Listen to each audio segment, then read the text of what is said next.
Okay, let's dive right into this explainer and unpack what is arguably the biggest geopolitical flashpoint of the 21st century. We're talking about Taiwan. Now, for global superpowers, this isn't just a squabble over territory. No, it is the exact epicenter where military dominance, global economic survival, and deep historical legacies literally collide head-on. So let's strip away all that daily political rhetoric you hear and really look at the underlying mechanics driving this intense, high-stakes rivalry. It brings us to the ultimate million-dollar question, doesn't it? Why are two massive global superpowers entirely obsessed with one small island? Seriously, geographically speaking, Taiwan is tiny. It's roughly the size of Maryland. Yet somehow it commands the undivided, zero-sum attention of the two most powerful nations on Earth. We're looking at a situation where Beijing has explicitly laid out its absolute desire for control, while Washington remains deeply, deeply entangled in the whole region's defense architecture. So why is the friction so incredibly intense here, of all places? Well, to really understand this, we're going to break this obsession down into four logical pillars. 1. Strategic location.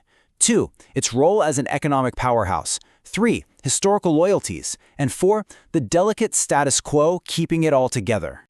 Let's jump straight into pillar number 1, strategic location, and specifically what's known as the First Island Chain. For Washington, this First Island Chain, which essentially stretches all the way from Japan down to the Philippines, is the ultimate defensive geometry. And guess what? Taiwan sits dead center. It acts almost like a geographical cork in a bottle. If that central link changes hands, the entire containment strategy that the U.S. has relied on for decades pretty much shatters. Maintaining Allied influence along this chain is seen as absolutely crucial to containing military expansion in the Pacific and protecting deep water access. As foreign policy expert David Sachs points out in our source material, the U.S. has a massively vested interest in this geographic threshold. Look at it from Washington's perspective. Taiwan isn't just an isolated democracy, it's a vital strategic outpost. If China were to control Taiwan, they'd suddenly have unimpeded direct access to the deeper waters of the Pacific Ocean. That would allow their naval forces to project power much, much further abroad, which fundamentally challenges the military dominance the U.S. has maintained there since the end of World War II. But conversely, we have foreign policy expert Victor Gao outlining Beijing's viewpoint. And we really need to understand this perspective neutrally to get the full picture here. For Beijing, Taiwan is absolutely not a foreign policy issue. To them, it's an unresolved internal matter. If you look at the map from their point of view, they view the First Island Chain not as some defense line, but as a U.S.-constructed cage designed specifically to choke off China's rightful rise as a global power. Reclaiming Taiwan is seen as breaking that cage. Because of that, securing control of the island, and they've signaled they are willing to use force to do so if necessary, is viewed by Beijing as a completely non-negotiable imperative for their own national security and territorial integrity. All right, zooming in from that macro geography, let's look at the staggering economic reality happening right on the ground in our second pillar, the economic powerhouse, or what we can call the TSMC factor. Now, you probably already know TSMC. But honestly, calling them a tech company is a massive understatement. They are the beating heart of the modern global economy. We're talking about incredibly complex factories that cost around $20 billion a piece to build, operating literally at the atomic level. They don't just manufacture chips, they hold a virtual monopoly on the future of AI, quantum computing, and even advanced weaponry. Taiwan isn't just a piece of land, it's an irreplaceable economic engine for the entire planet. Just think about the sheer scale of this monopoly. Taiwan produces over 60% of the world's standard semiconductors. But when you look at the cutting-edge stuff, the sub-5 nanometer chips, that number rockets to over 90%. Over 90. Almost the entire global supply of the advanced chips we need for the future of technology comes from this single geographically vulnerable island. Both the US and China are completely 100% dependent on Taiwanese factories just to keep their own economies running. Which brings up a frankly terrifying question for both the US and China, given their mutual reliance on these tiny components.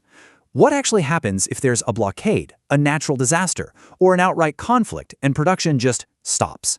A disruption here wouldn't just mean a delay in getting your next smartphone. No, it would instantly wipe trillions of dollars off the global economy. It would halt the production of cars, medical tech, and critical military hardware overnight. It's basically mutually assured economic destruction, and that ensures neither superpower can afford to let the other gain unchecked control over this industry. But hey, this isn't just about modern tech fabs and Pacific maps. Let's dive into our third pillar, divided loyalties, to really understand the deep-rooted historical context. You see, the 1949 Civil War split isn't just some old, dusty history. It's an active, totally unresolved fault line. When the nationalist forces were defeated by the communists on the mainland, they retreated to Taiwan and set up a rival government. But here's the thing. Over the last 70 years, Taiwan didn't just survive, it evolved. It transformed from a single-party retreat into a vibrant, modern democracy with its own distinct political and economic system. That distinct political evolution is exactly why unification is no longer just a territorial question anymore, it's a massive ideological clash.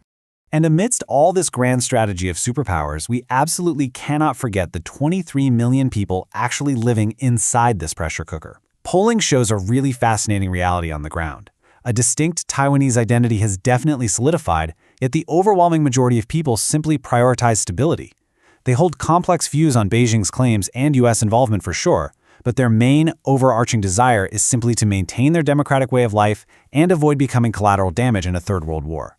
Which brings us zooming back out to the global stage for our fourth and final pillar, the delicate status quo, and the incredibly precarious balance we find ourselves in today.